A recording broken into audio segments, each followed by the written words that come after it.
మేకులు కొట్టించుకోవడం ఆయనకు బాధ కాదు. తలలో ముండ్ల కిరీటం పెట్టించుకోవడం ఆయనకు బాధ కాదు. శ్రమ పొందడం ఆయనకు బాధ కాదు.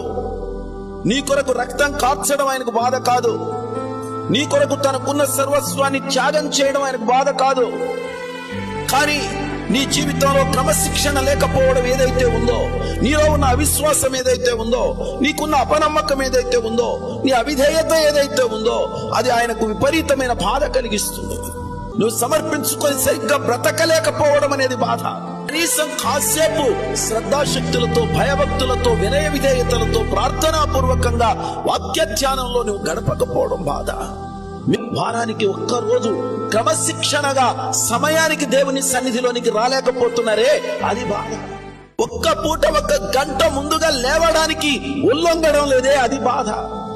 ఎక్కడ మన ఎదుగుదల? ఎక్కడ మన సమర్పణ? ఎక్కడ మన తీర్మానాలు? ఎక్కడ?